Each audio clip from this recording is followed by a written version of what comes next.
This just might be the smartest credit card ever made. You can do things like create virtual cards for one-time purchases, so you never have to get caught out with that subscription that you didn't really want to have. You can end free trials automatically with auto-expiring virtual cards. You get a credit limit that's set based on your income, not on your past credit history. There's a $0 annual fee. You get 2 to 4 times the points on every purchase. It's made of metal, so it makes good clangy sounds, apparently. I haven't opened it yet. I legitimately have not unboxed this yet. I'm waiting to do it with you. And it's basically made to be the most high-tech card ever. So let's unbox it today and go through my experience with it so far. This is the box that the card comes in. It looks very nice, very sleek. Let's take a look. Let's see what this looks like.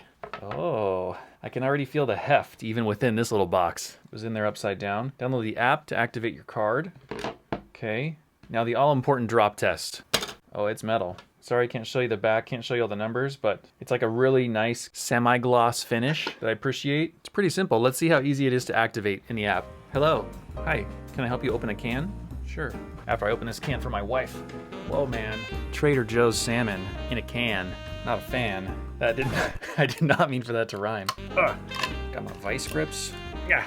It's gonna come. Victory is mine. Victory is mine. We're not gonna eat that because it looks vile, but victory is mine. All right, the salmon is sorted. Let's try and activate this card. All right, let's open the X1 app. Card is already delivered. Activate in-store use? Sure, let's do it. Well, that was easy. All right, now let's talk about my actual use with the card. What I've done so far, how I've experienced it, the temporary cards that I set up, and all that jazz. So whenever you open up the app to use it, it's like really, really clean. I mean, weirdly clean, as you can see here. And then the first thing that you come to when you open it up is your recent transactions, which I've never seen in another credit card, and it feels so logical to me. Like, why are other people not doing this? It makes so much sense. I want to see where I spent my money. I want to see what just happened. So if we swipe up, well, first of all, you can see your current balance. You can see your available balance, and then you can see the limit. Those primary things are right in front of your face. Then if you swipe up a little bit from there, you can see that these are all the most recent transactions. So far, I've only had the card for about a week, but these are all my business purchases thus far. I like how simple all this looks because it's very intuitive with the actual icon from the business there. And then this very first one, I want to point out, this first purchase is Motion VFX. It's software I use to make videos. But the interesting thing with this was that I actually set up a temporary card. It was a one-time use card that I generated within the app here digitally. And so that was kind of my first test with this because they're claiming that they're the smartest card. What makes them the smartest? I've never had a card before that does this temporary one-time use card generation thing. For me, that was a test of how smart it really is because I've never had a card that does that before. My experience with that was totally flawless. I mean, it worked exactly as promised. The way I did it was I went into this little option down here called cards. I did plus to set up a new card, and you can see the options. So what I did for that one was a single use card, and it auto canceled after one purchase. If I go back to these notifications in the top right corner, you can see that this virtual card that I created was automatically canceled. And so it assures you right there, any new charges on this account will be declined.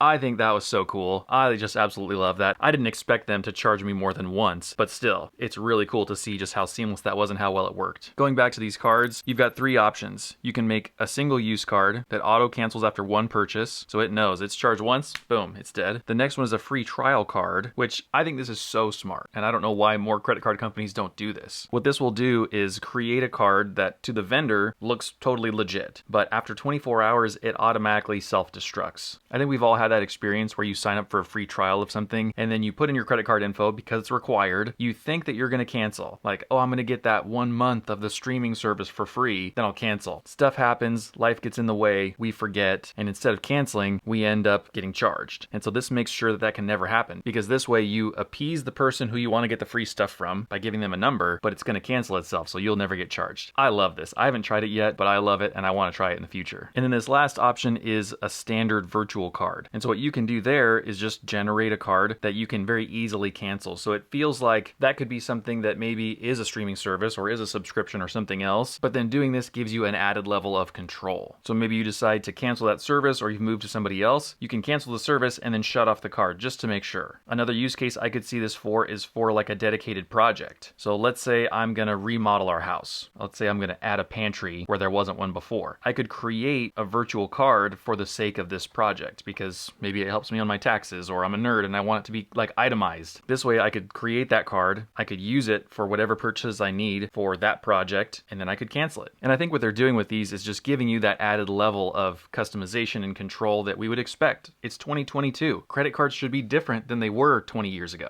And I think this one is different. Let's talk about these other features in the card here. This first one is your points. And so as a standard, you get kind of a 2 times multiplier on your points, but there's ways to then boost that. I shouldn't say boost because there's also boosts. There's ways to increase your multipliers. The first way to increase your multiplier is just to spend more money. And so if you reach $15,000 of spending by 1 year from opening the card, then they'll take all of those points that you had earned and they'll multiply them and give you more essentially. So I'll go from 2 times earning to 3 times earning if I spend that money. And again, because it's a very smart card, they understand human psychology, the easier way for me to think about, wow, spending 15 grand, that's a lot. Well, they break it down for you. Spend $277 per week from now until a year from when I open this card, and I'll make it there. It's like they're helping you think about spending money. Another way to increase your point multiplier is to share this with a friend. At the end of the video, I'll share my invite code, but only on one condition. You have to actually intend to use the card. I was on a really long waiting list for this card, and so if you redeem that code, I think you skip the line, and so I don't want anybody to do that unless they're for sure going to use the card, because otherwise it's a waste. But if that happens, and if anybody uses my code, then I get 30 days of 4 times points, which isn't that appealing to me. Like, I don't expect to be spending that much money and benefit that much and whatever, but I understand they have to create an incentive system. Then we have credit card points. How do you redeem them with this X1 card? So far from what I understand, you have this option to redeem your points whenever you've spent money at these selected merchants and get the best kind of transfer rate between points and dollars. So if I bought something from REI with this card, it would show up on my purchase history. So it would say REI, you bought new running shoes, whatever it is. Then from what I understand, if I come in here and hit redeem, then I can pay off that purchase with the best rates possible. They've clearly partnered with these companies to give them that kind of incentive, which then may incentivize me to use this card to buy stuff from them. Your other option with points is to get cash back. You can see here that the conversion rate between points and dollars isn't as good with cash back. So they're trying to incentivize you to, again, spend more money, spend it with their select merchants, and then pay off your purchases that way. A really common thing with credit card points is to redeem them for like a gift card somewhere. This is sort of a similar thing, but they're doing it in reverse. Instead of getting a gift card and using that as your form of payment to then go buy stuff from REI or wherever, they're saying buy the thing first, then redeem the value of that with your points. I have a feeling that could throw some people off because people like gift cards, but it's accomplishing the same purpose. Speaking of points, they will actually want you to use their app to shop for stuff. So you can see down here on the bottom right hand corner, shop. They want you to go through the app to this vendor to earn a point multiplier. So let's just test it out now for funsies. Let's say I wanted to shop at Apple. I'll earn 3 times points at apple.com only in the app. So somehow I'm in the app, but I'm going to Apple. Let's see. Oh, and it said at the bottom, X1 may get a commission. They're making tons of money off this deal. Let's say I wanted to buy an iPad Air. I come in here, pick the one I want, add it. The experience of shopping here on this website appears to be the same as it always was, but you notice that I'm still within the X1 app itself. Still down here showing me that I'm in the X1 app. It kind of reminds me in Instagram or other social media where you can go to like a browser window, but you're still within that app. You're still within Instagram or you're still within Facebook or whatever it is, but you're looking at a browser. They're doing that here. And so they're trying to incentivize you with points. They're making a kickback, I'm sure, on their end because it's like an affiliate commission for them, but they're giving you this as an option if you're totally bound and determined to make sure that you get as many points as possible. I personally don't like that very much. That feels kind of clunky to have to go into this app, to then go into their website, to then shop on a mobile browser. It's not really my speed, but it's an option for you. The next feature they have is boosts, and this is something that I could kind of see using. What it does is let you pre-select a category of spending that you're knowing that you're going to do to then earn more points. This is annoying to me because I wish it just did it automatically. So for example, you could see back here in my purchases, I spent $529 at Target yesterday. Somehow I expected this boost to apply. Like I was assuming that these things were all kind of active. And so I thought, oh, well, I'm going to spend over $500, so I should get an extra 200 points. Great. But then I went back in the app and noticed, no, you have to activate this and it's valid for 24 hours. So it's this very annoying kind of prediction that you have to do with your own spending to get these boosts. You can do it with Apple Pay, at your next restaurant, groceries. That's very kind of standard credit card stuff. Those categories of things, you just have to then pick that yourself. It's not going to auto-rotate rotate like other credit cards will. And then at the bottom, you have these different total spending categories that you can pre-select. If you know you're going to spend over 100, 500, or 1,000 with the card, you can go ahead and pre-select that boost, get a little bit more points. That's fine. Doesn't really get me excited. We went over the virtual cards, we went over the shop, and the app is just very slick. For me, the app is way more intuitive than most financial institution apps, which I appreciate. It's really easy to use, unlike Wells Fargo or Chase or some of these others that they're fine. They're not terrible. They're usable, but they're not this usable. They're not this easy. These top buttons up here just give you your notifications on the top right. So it's a little bit of like a history, your referral code, and then on the far left, that little hamburger is sort of your general all settings at the same time window. All right, as promised, I'll share my invite code now. Don't use this unless you know that you're going to use the card. As you can see, it gives me 3 slots to use. I don't know how to unlock the other 3, but they're acting like they want to limit it to those people. Oh, wow, there's more than 3. Never mind, a lot more than 3. Maybe people have to use the first 3 to then get access to the other ones? I don't know how this works. I think it's a little bit of like fake exclusivity, but whatever. They've given me 3 invites to share now, and my code is this little text down here at the bottom, IJ6OYXB. It's hard to know. Is it an O or is it a 0? So if you've learned enough so far to know that you really want this card, go ahead and use that invite code. As you can tell so far, I haven't used the card a ton, but everything up to this point has been really seamless, really easy, and really fast. So you know you can add this to your Apple Wallet and then use it with contactless pay services. So whenever you like walk up and just lay your phone down on it, this card will work with that too. One more feature here in the app that I just realized I hadn't shown is if you're at this main screen and you swipe down and you get back to this very cinematic like loading screen, these 3 little dots on the top right corner allow you to lock the card if it gets lost or stolen. Again, very smart, very handy. It seems like a strange place for it though. I wish it was just here in like the rest of the normal interface, but in any case, if you're looking for it and you lose the card, then that's where it is. So the X1 card, definitely an interesting newcomer in the world of credit cards, making a lot of claims, giving you higher limits than normal. Oh yeah, I forgot to talk about the limits. I typically don't get a limit this high on a credit card. It does ask you for what your income is whenever you're setting up the card and kind of applying for it. And so I put that info in there and it gave me a limit of $30,000. Which is pretty crazy. So $30,000 limit on this thing. I could buy a cheaper car. I could buy a Ford Maverick on this credit card. Pretty nuts. I have a feeling this card will deserve future videos to kind of go through it and compare it to some others. But in the meantime, if you want to compare the features that we just talked about versus another newer kind of credit card, then check out this review, which is the M1 Finance credit card. Super unique because it links to the investments you've made and it gives you extra rewards if you're invested in certain companies. These credit card companies are getting so unique now. Oh, check this out. I got this credit card